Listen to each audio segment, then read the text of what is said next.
nobody should walk around with square brows, really, or too much. You leave it up to professional.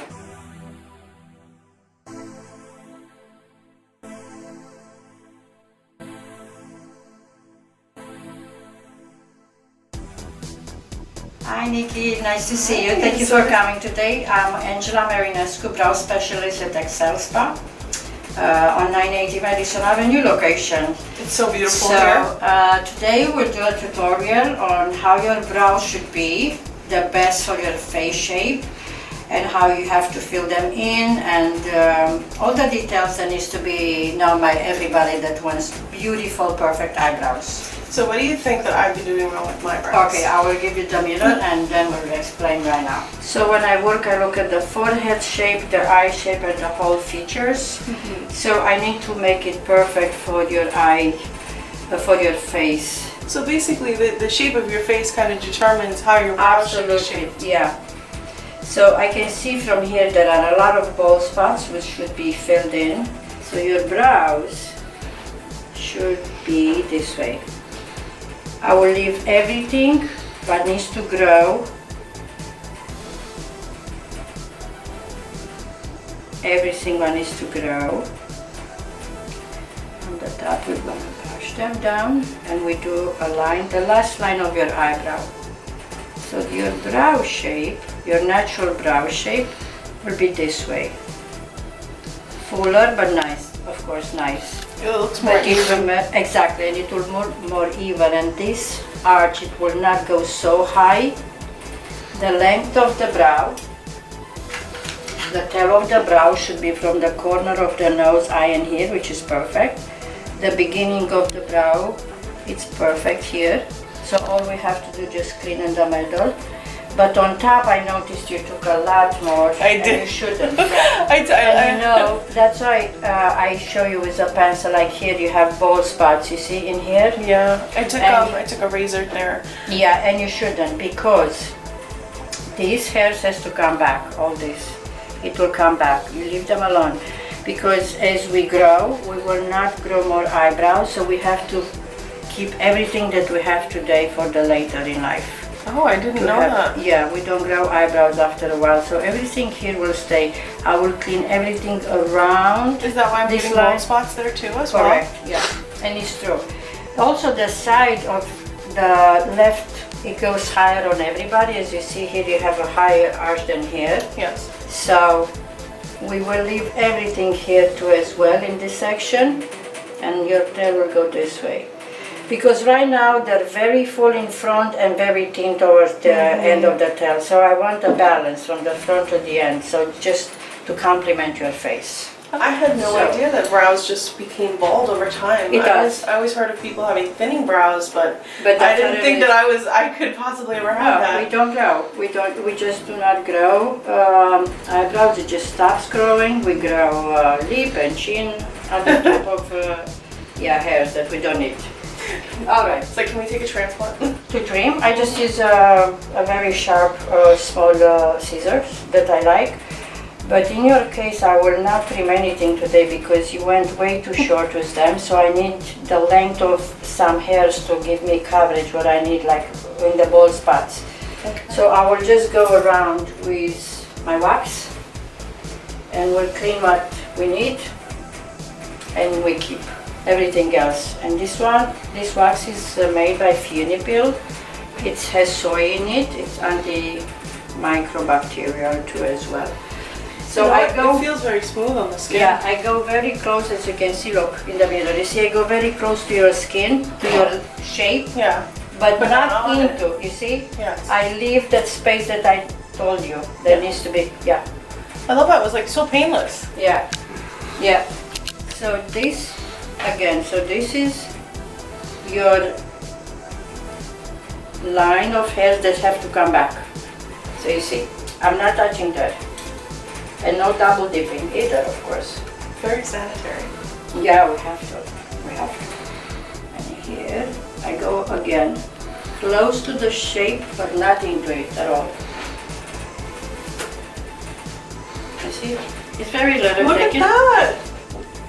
very little taken. It's like little baby hairs. Yeah, but that's what it is. And look, it looks clean and neat. That's what it is. It makes such a difference. Now, how often do you think an eyebrow should be done? Everybody should have the maintenance every 4 to 6 weeks. And you'll see when the shape is done, my shape always lasts. So in the future, all we have to do just to clean around the baby hairs, nothing else. Everything it will stay. So do I need to do plucking after this or no? No, nothing. You shouldn't touch anything because we need to grow them. I showed them well. Okay.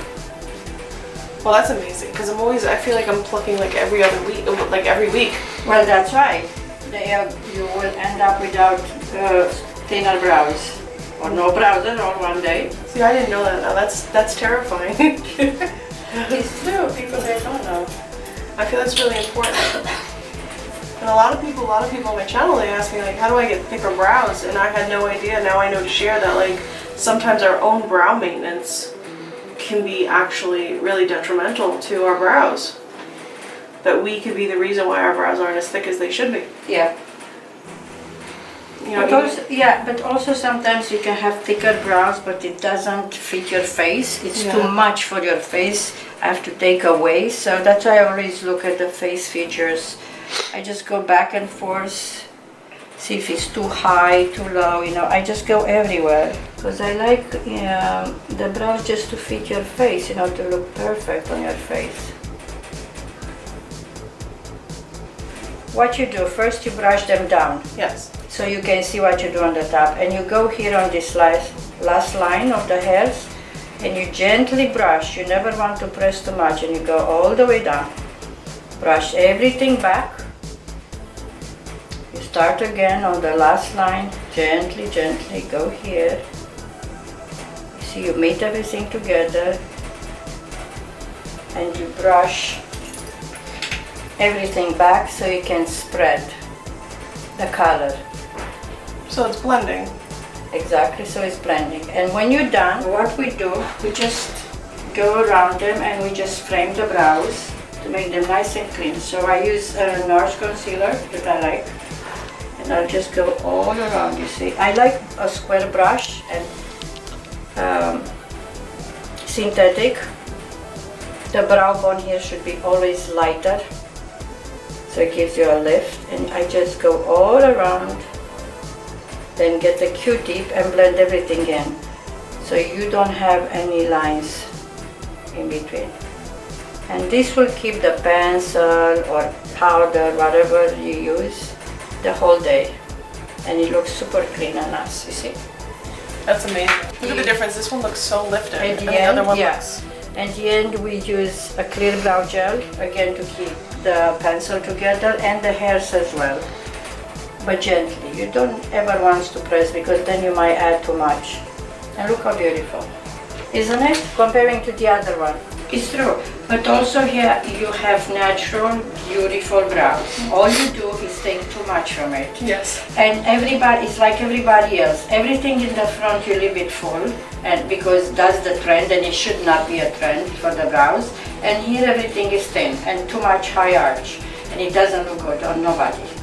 So I work with the face, for sure. First of all, I work. Tell everybody on YouTube. Tell them it doesn't work for you guys. Don't do the Instagram brow. Oh my God! Please do not do the Instagram brow. The square brows. I hate those. I do too. It's not soft looking. It's not beautiful. It's not for everybody. This is theatrical brows. She's a professional. She shouldn't be. Nobody should walk around with square brows, really, or too much. You leave it up to professional, the same thing. You have to have brows that fits your face. This is it, very simple. The eyebrows on Instagram, very square and very dark, or so much makeup, is like an inch of makeup on your face, and then you get bad skin from it, because nobody should walk around like this, nobody. You know, there are professionals for anything. This is more, and it's true. Absolutely true. You were saying that the left side tends to arch more than the right side. It's the muscle. This is the muscle. I do not understand why the left side, goes higher on everybody. I don't know. I don't know. I was thinking maybe because it's on the heart shape, it should go higher. I did not look into that, but. And you see, I use the smallest amount of wax on you, just to get the baby hairs and not to ruin the skin or anything. And the wax is very soft and it's warm, it's not hot, never hot. Now, do you know what I love about this side is that it feels so smooth, and a lot of the times my makeup application gets stuck in, it just looks cakey. Because of the hairs, yeah. But the hairs I don't even know are there, and now it just looks so smooth in that area that now when I go to apply my makeup, I feel like it's gonna blend so much easier. Also, you see, when I apply the wax right now, I think you can feel I lift the skin. Because again, everybody asks me, why do I have to wax? Because they're afraid of getting wrinkles. And it's not true. Because you have, when we do wax, people are afraid of waxing because they feel that they get wrinkled eyelids. But I always stretch the skin. Before I apply the wax, I stretch again the skin when I remove it. So your skin is stretched. So you never have a wrinkle. Of course, which makes sense. And then you don't feel. Yeah, it's like I barely felt that. Anything. I know. You know, most people think of waxing as this very like painful, no, horrible experience. You know, we see it in movies. It's like, but this is so, I'm like completely relaxed right now. I feel totally at peace. Yeah. It's like, it feels like, it actually feels nice. I also do it super fast so you don't feel.